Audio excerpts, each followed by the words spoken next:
Hiya, this video shows you how to make these dolls, how to draw them, which are based on James Burke's Swatch dolls, and how to make them into little fairies. What I've done is I've drawn them out freehand and then I've mounted them on some tea-dyed paper. After putting them on the tea-dyed paper, I've photocopied them to make them into transfers so that I can put them onto envelopes. So that's 3 fairies, 1 fairy, another fairy a bit smaller that I've reduced down on the photocopier. That is that fairy even smaller, and that one a bit smaller, and then these are 2 little dolls, and then these are 3 fairies. These are the 3 fairies that I drew and coloured in using a purple pen and a white pen, and they're the ones that I've photocopied and made into the fairies for the transfers. So I'm going to show you how to draw the dolls and then how I did the transfer to make an envelope. And the envelope is one that I'm going to send out in Happy Mail.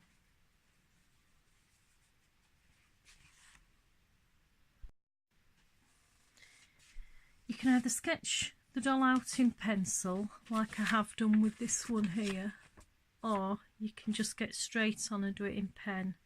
What I tend to do when I do it in pen is leave the marks and the outline marks in, because I just think it looks okay.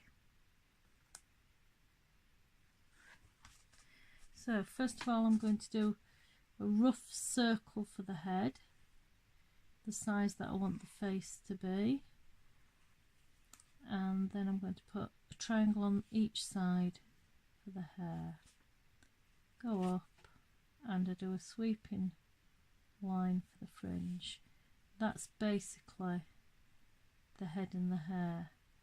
Now what you could do is, once you've started to do these dolls, you could actually draw one out on a piece of card and cut it out as a template. I like each one of mine to be different, so I just tend to draw and sketch as I go. Bit of a long neck. Sometimes you can do a lot longer neck if you want to put stripes on it or put a scarf on it. Now's the time to plan, because I'm drawing in pen. I would need to plan and make sure that my lines are all okay. So I'm going to give her a dress. There we go.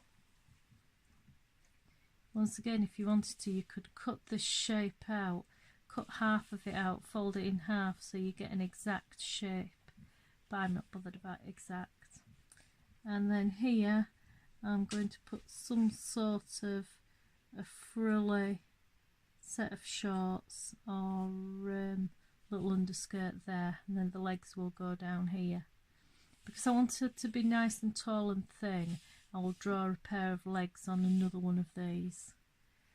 I'm going to put 2 eyes in here, and then her hair, I want it to come over like this in purple.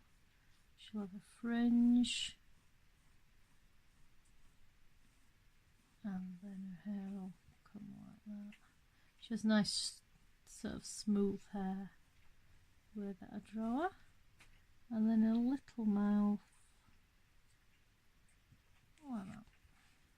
Her arms, her arms need to be nice and long, like that, because I like nice long arms. There we go, that's the basic shape. Her legs, and every single one that I do with long stripy legs. No reason other than I like the idea of her having long stripy legs. Start up here, and it is literally draw. This pen's running out, I think. however long legs I want. Now the best bit about this is if you do a nice taper on it, you can decide where you want the legs to start or end depending on how wide you draw the legs.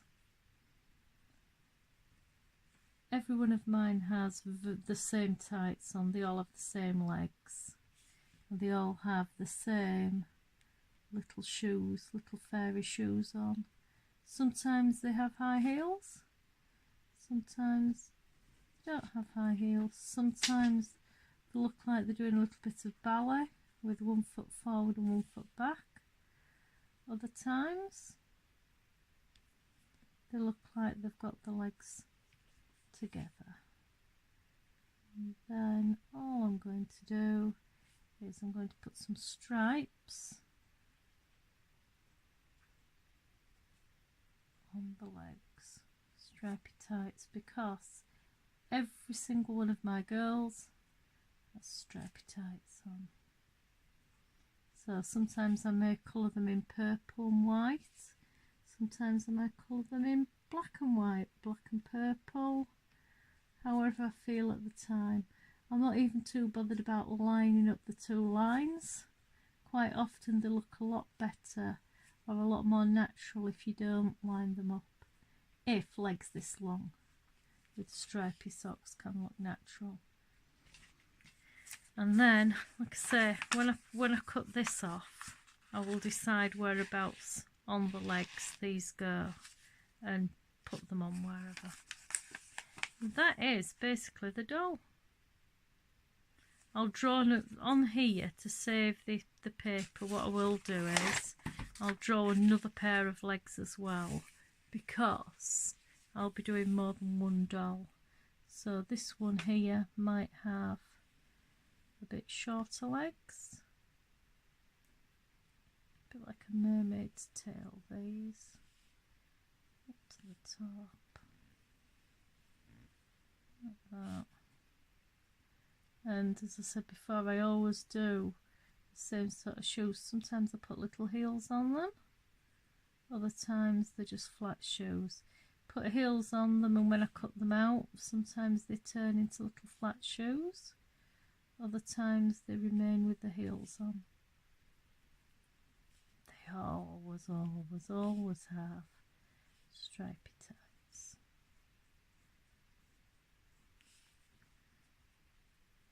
Always. There we go.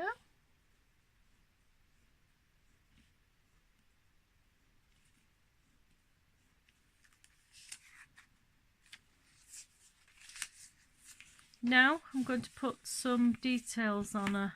So I'm going to use a white pen, and I'm just going to colour in her eyes and the lips, and put some spots on her little shorts.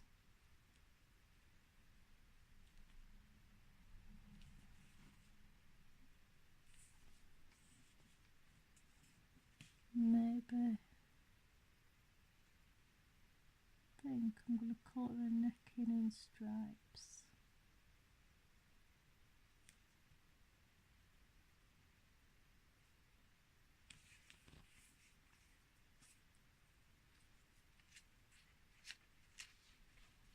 While I'm at it, these are going to be her nice long legs, so what I will do is she's going to have white striped legs. Don't know yet whether I'm going to put the dark purple stripes as well. Maybe not. Just colour these in.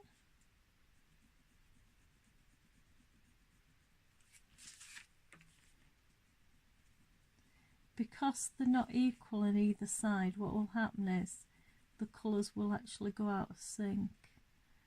But I think that makes them look like they're actually a pair of legs. Now, if I was doing these in watercolours, what I would tend to do is I would tend to put a darker line down the middle so that it actually looks like the legs are curved and there's a bit of shading in that middle bit where the legs join together.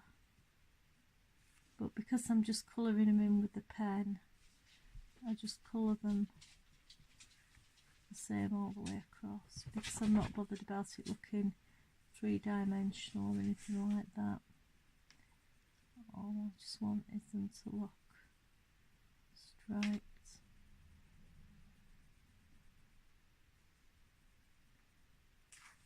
And then go back out of sync again as we go up to the top.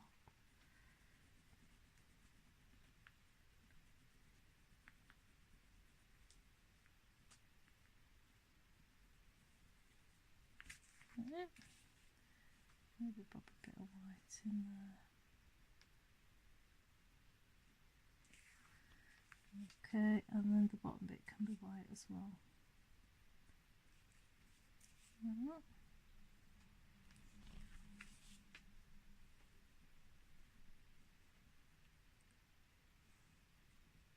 Just darken them up a bit.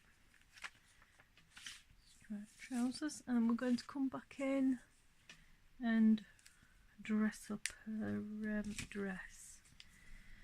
So I think I'm going to give her a collar for her coat. She can have a long coat that goes down to there like that, over the top of a dress. The coat can have 3 buttons on it.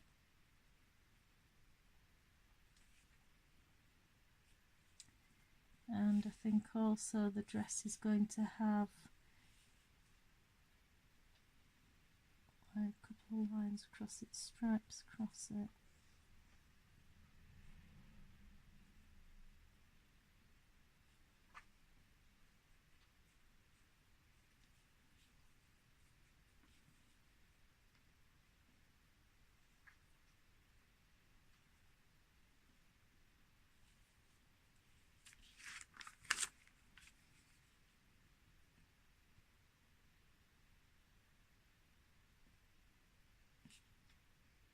Bob a bit of lace at the bottom. Let's bob a bit more lace at the bottom of the little shorts. Okay, then we'll put some spots on the coat.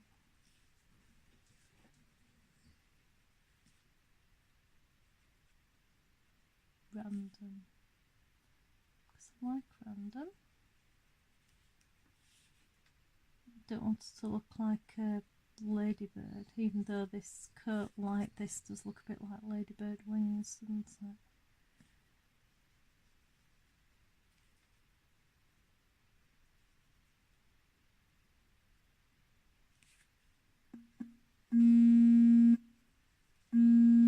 Oops, phone's ringing. So legs. Use the post-its, and I can either do the legs this way, or if I want a nice long pair of legs, I draw them in the other way. Once again, look, different variations of lengths of legs, and these two here. It's the only thing that really changes the size of the doll is the legs. Now this one's quite a large doll, so she wants some quite thick legs. First of all, I'm going to draw like an underskirt part. So I want a frilly underskirt that's going to go underneath the bottom of the dress. So I'm not too bothered about the top bit here. I'm going to put some spots on it now.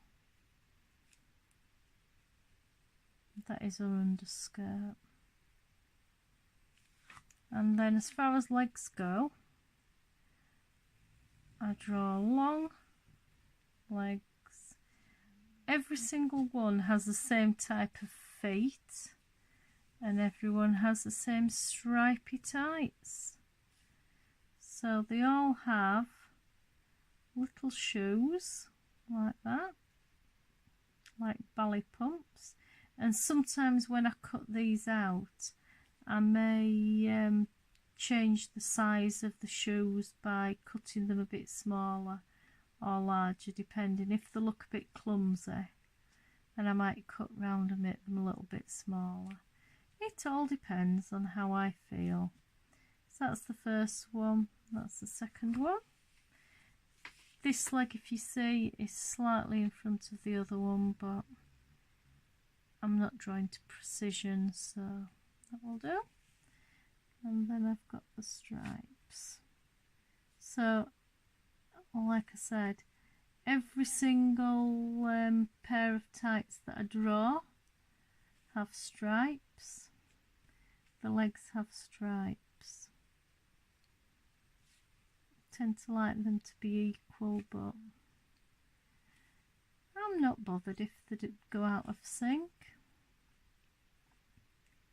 If I was colouring this in watercolour, what I would do is I would make sure that the crease of the legs there had a bit darker colouring to show the fold, but seeing as these are sort of a flat, it's a flat pair of legs, then I'm not overly bothered about that. And then I'm going to use my white pen and just colour in a pair of white socks. I might put a bow on each of these as well. It depends on how I feel as I'm doodling. So,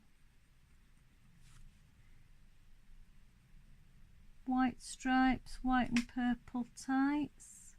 Sometimes I colour the inner blocks in the purple, sometimes I colour them in black.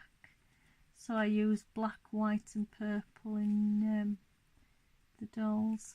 What I've tended to do is, though, only stick to a couple of colours with these, just because I like them that way.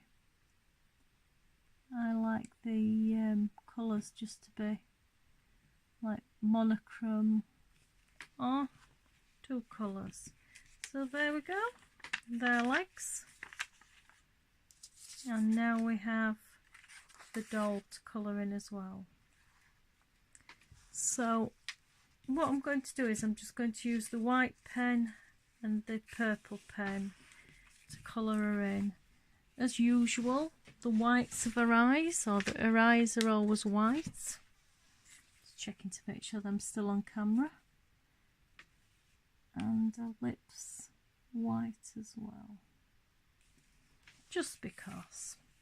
Hair, and once again, I'm not too accurate. It's not like an observation drawing. I like the fringe to come down like this, and then the hair round like that.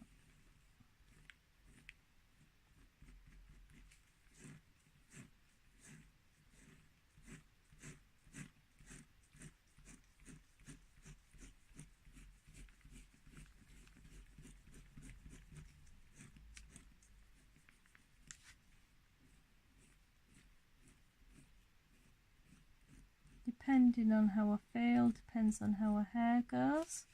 I have done some curly haired ones, which they look a bit strange, but I like them. So she's going to have a striped neck as well as this lady,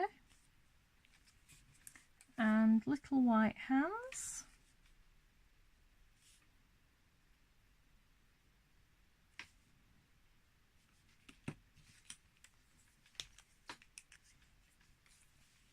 She's going to have a collar.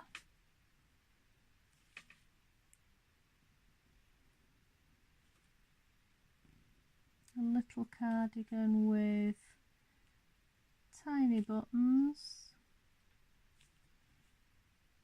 or maybe there's spots going round, I don't know, spots going round on both sides.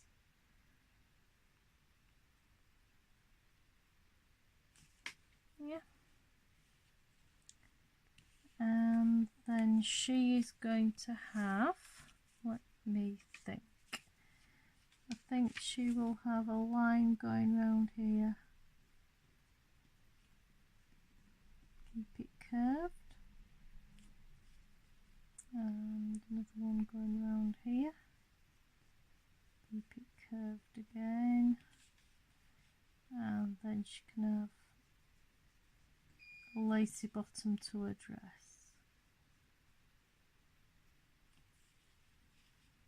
And in amongst here she can have some flowers.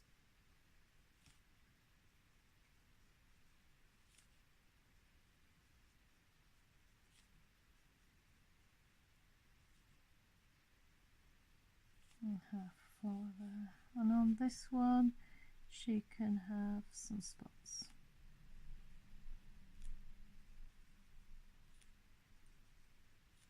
I just tend to doodle these however I feel like doing them. What am I going to put in this bit here? Maybe she can have a big flower, because she's got some flowers there, so she can have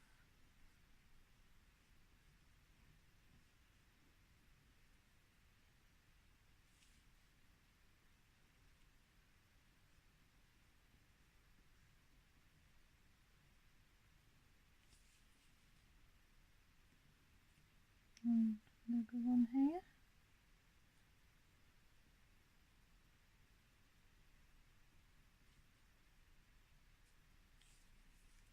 Okay, done plenty of doodles on there. I think now we're going to put some white in.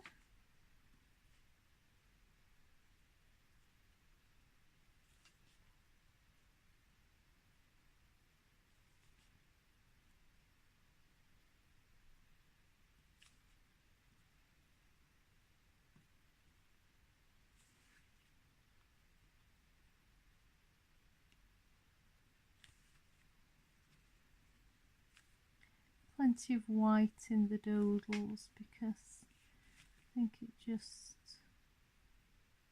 brightens it up a little bit.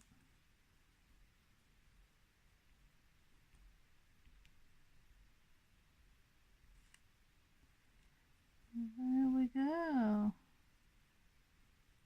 That might be enough.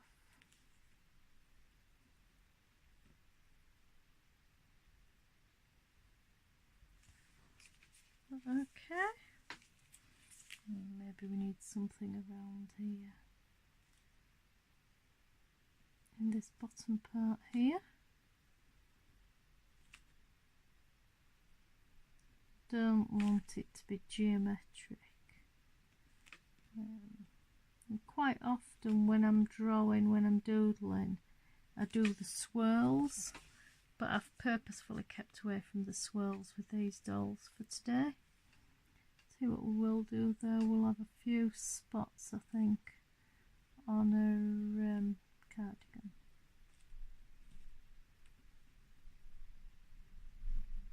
She can have a spotty cardigan because all of them have got some sort of spots on them. She looks really wacky, doesn't she? She looks like the crazy ant. Maybe she's a crazy cat lady, she needs a cat, because she does look a bit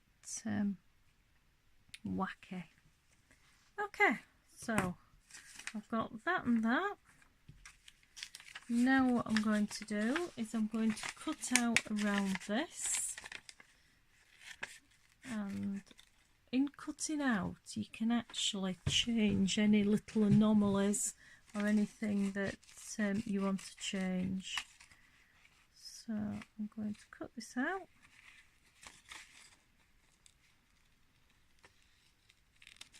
If you want to, you can actually make these to look oriental, or like I say, you could make a mad cat lady out of this one. I would quite thinking to myself that I might want to put her holding on to a couple of cats, so or a couple of cats sitting at her feet, maybe.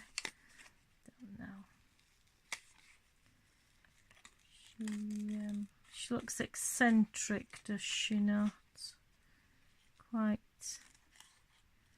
a wacky lady is this one.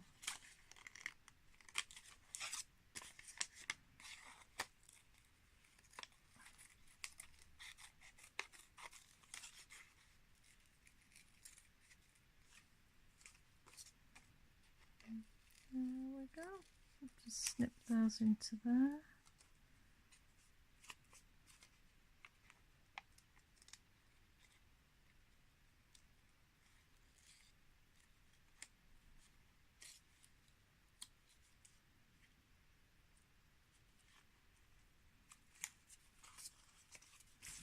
That's it. That's her done. So here we are, just finishing cutting out the underskirt.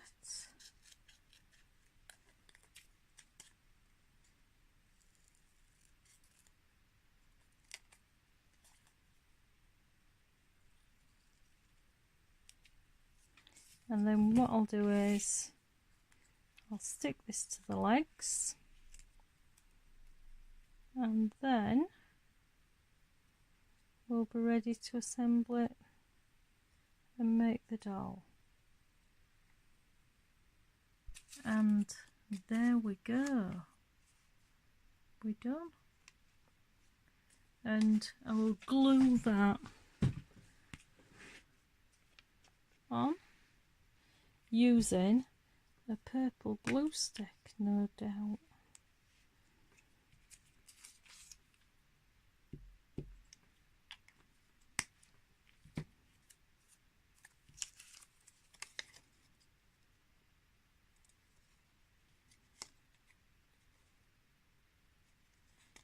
And there we go, she's done.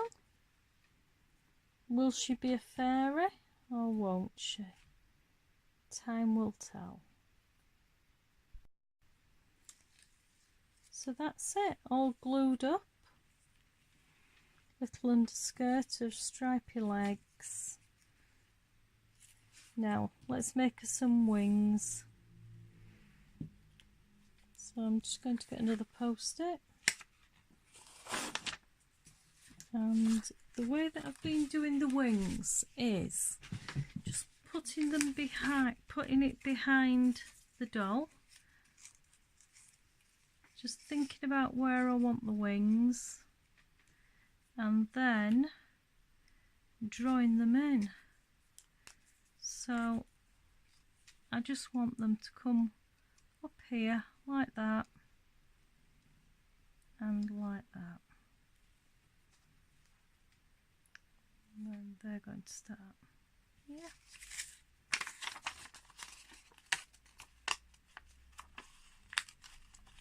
I'll give it a bit of a fold, leaving a gap.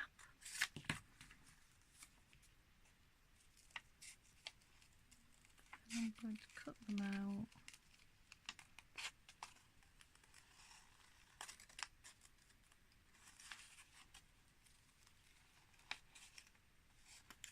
It's a bit like you can imagine you're cutting a heart, but they're going to be joined.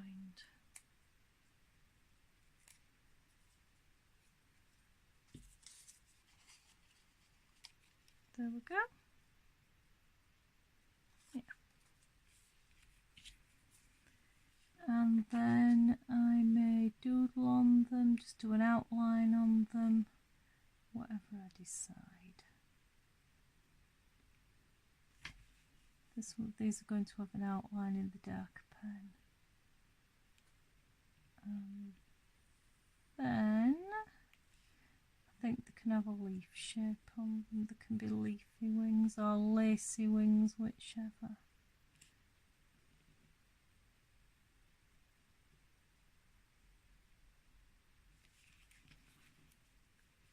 Lacy wings.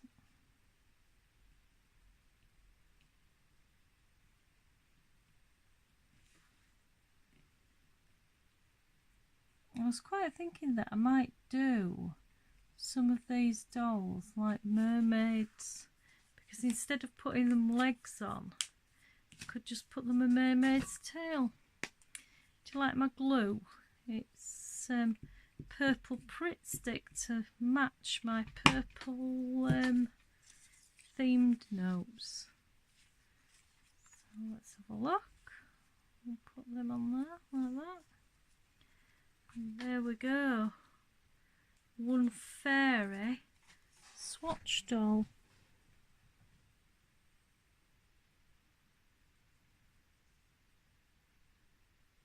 I think she can go on a tag. So here comes the next part of my cunning plan. I've done the fairies, and what I've done is I've put them onto coffee stained paper and tea stained paper, and then photocopied them, and then just cut them out rough, and I'm going to make them into a transfer. Now I'm going to put the transfer onto some of my envelopes that I've made previously. I don't know, some of you perfectionists out there might say that on the front of the envelope I've got flowers, or I've got 2 flowers. On the backs, what I'm planning to do is I'm planning to put a couple of these dolls. So I'm going to cut this and put one doll there and then one doll there. Now you perfectionists out there will probably think, how on earth can she bear putting a doll that way, and then when you turn the envelope over there'll be a flower the other way? But quite simply, the doll won't fit on that way. I might have a couple of bigger envelopes that I can use, but let's see how it goes. I've already thought that that envelope, the doll might not show up because there's a purple background. So depending, I'll do this one first, and then depending how it comes out on this one, I'll decide whether or not I'm going to use this one. So let's get started. First of all, I'm going to choose which ones I want to use. Maybe this one on the back of this envelope, or this one. Oh, decisions. What I could probably do is put both of them on the back and have the transfer over the flap. Suppose that would work. We shall see.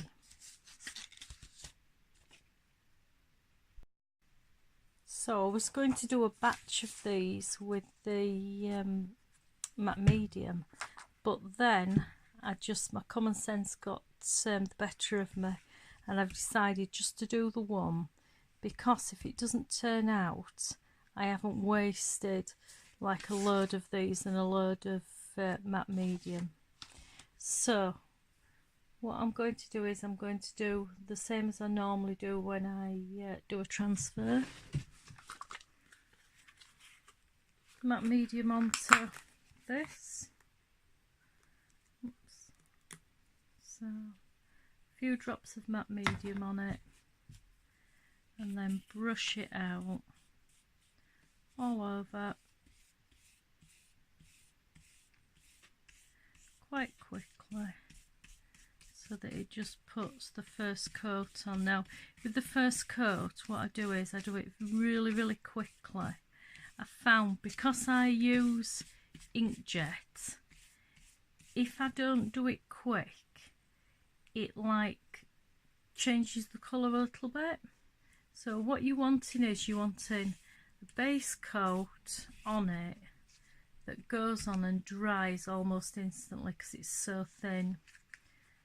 I don't know if you can see it, it's only just covered it. And by the time that you've just covered it all, you will feel that that is almost dry. In fact, that's started to dry, it's dry now. So I can add the second coat. And the second coat, what I tend to do is I tend to take a bit more time with that one and put it on. As long as you get the first coat on quickly, I found that subsequent coats will go on fine. And I like to do each coat like multiple directions.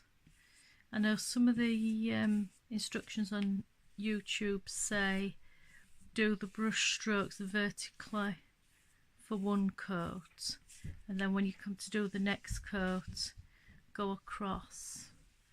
But in all my experiments, I've not really found any great difference. I'm sure you don't want to hear me go over this with the hairdryer, but what I tend to do is, once I've got the first and the second coat on, I give it a blast with the hairdryer just to dry it off. Right, I'm on to coat 3 now.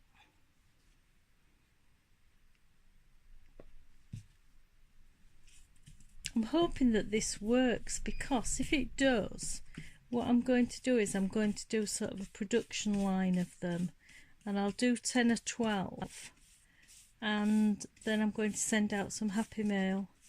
And what I will do is I will put them already made, ready to put onto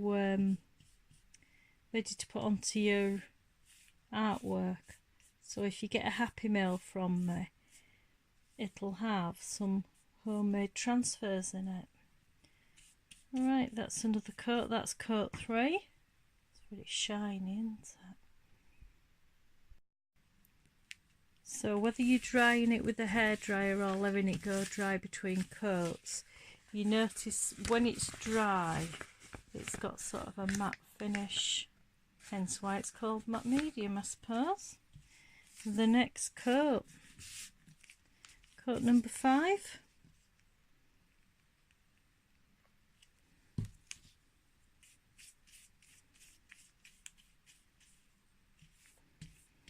And I found with the transfers that as long as the first coat is a nice thin coat, so it dries quickly, the inkjet that I use is fine. The matte medium doesn't soak into it, but you've got to be really quick with that first coat.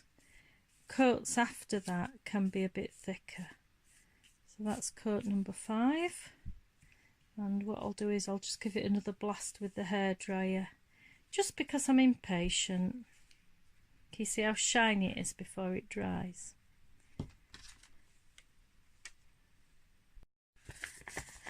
So when I feel this, it still feels very thin, so I think I'm just going to put another coat on.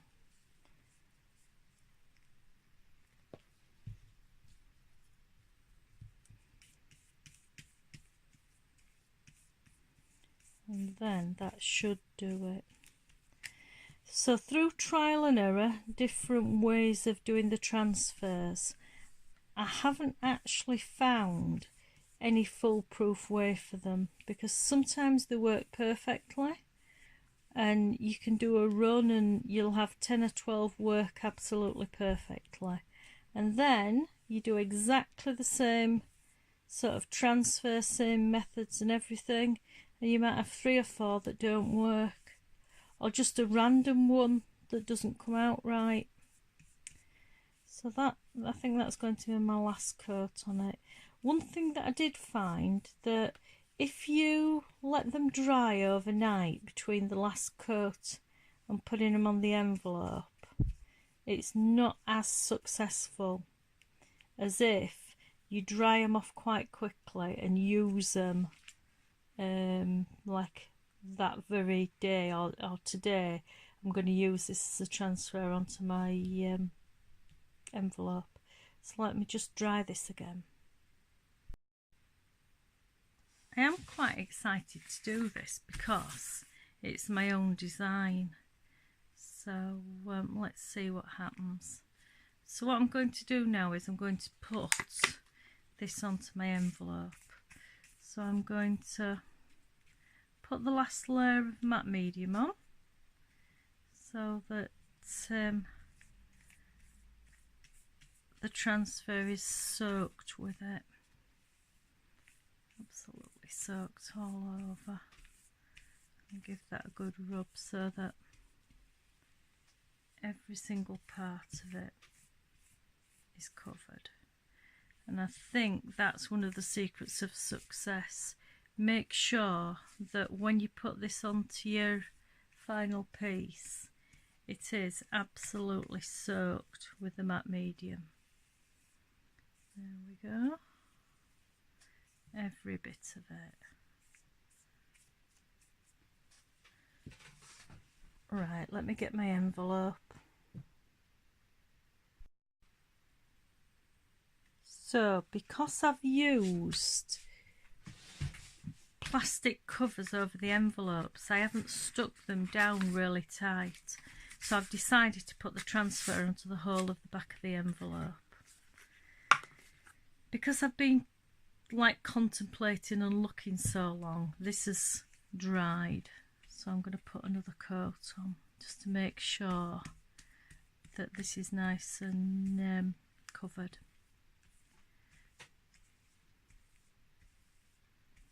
That's it. Then I'm going to put a coat onto the envelope. Overkill maybe, but it's how I found it works best. So make sure that the envelope is fully covered with a matte medium. It doesn't have to be a thick coat, but it does have to be totally wet with it. Now after I've done this, I need to put my brush into a tub of water, because I've learnt the hard way that matte medium destroys brushes if you leave it to dry on it. Right, so that's totally wet. My transfer's wet. Just bob that into some water, and here we go.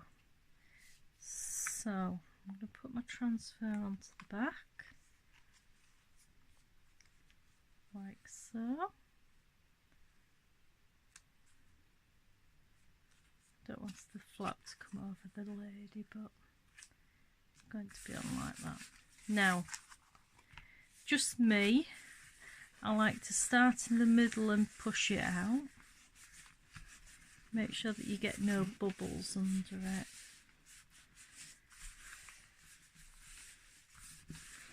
And then when I've got it down like this, scissors or a spoon or whatever, just push from the middle to the outside, just to get a nice bubble free.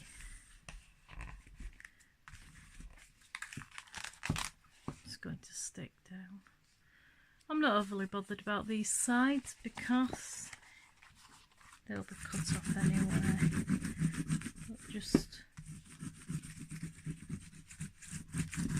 make sure it's down. I've also found that if the transfer looks like this on the back, sort of looks darker on the back, it makes a better transfer.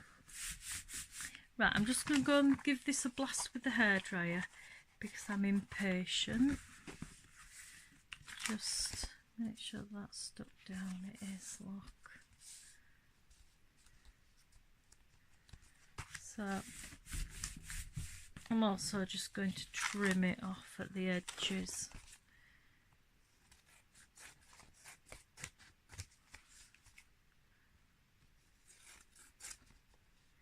The paper will come off anyway, but it's just a bit less to rub off.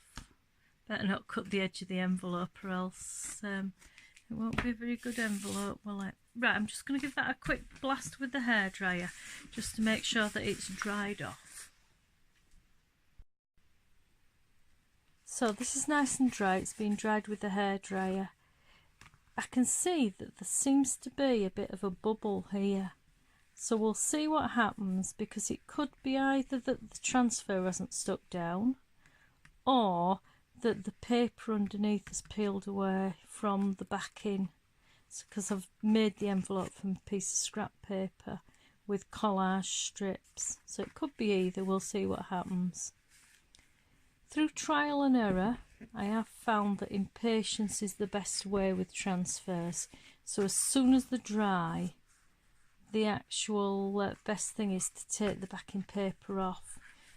I've started to use the hairdryer to dry them, and then quick spray and rub the back off.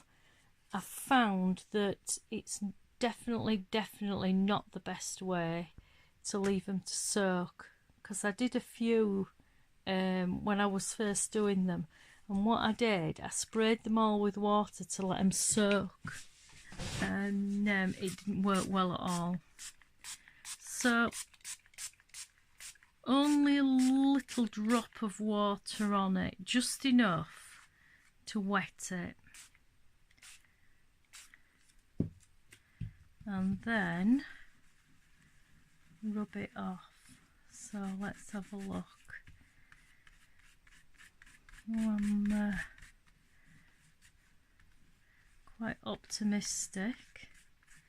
Oh, I've just thought of one thing. An absolute typical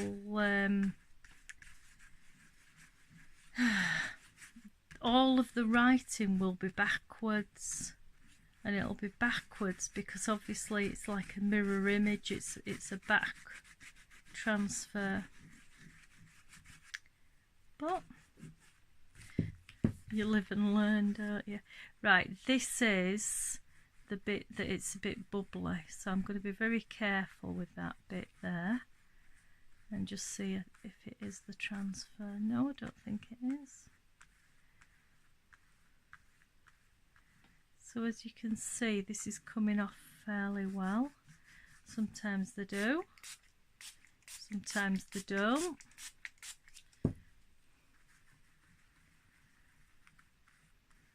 And she's appearing before my very eyes.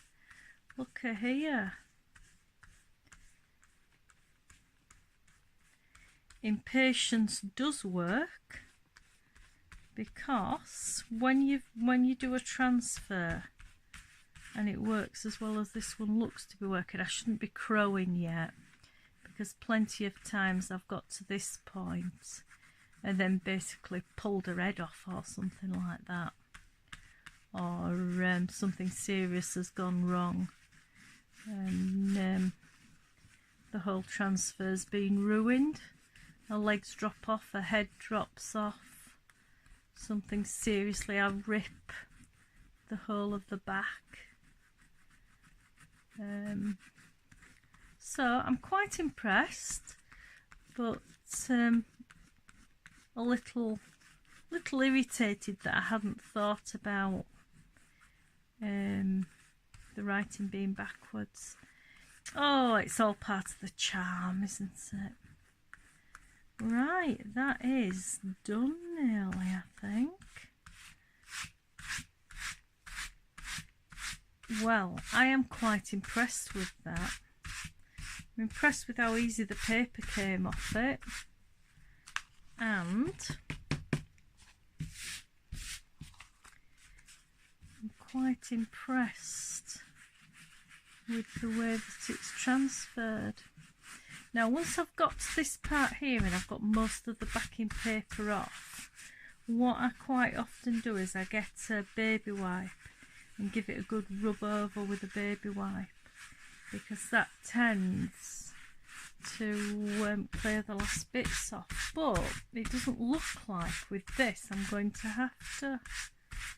There we go. And because the background's coffee dyed,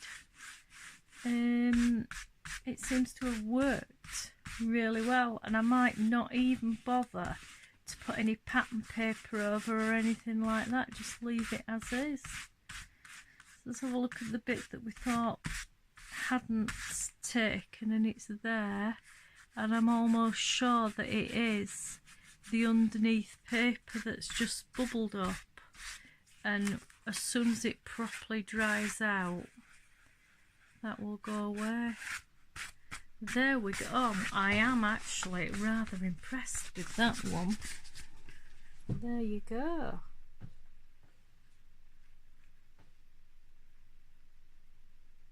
My own hand draw little fairy.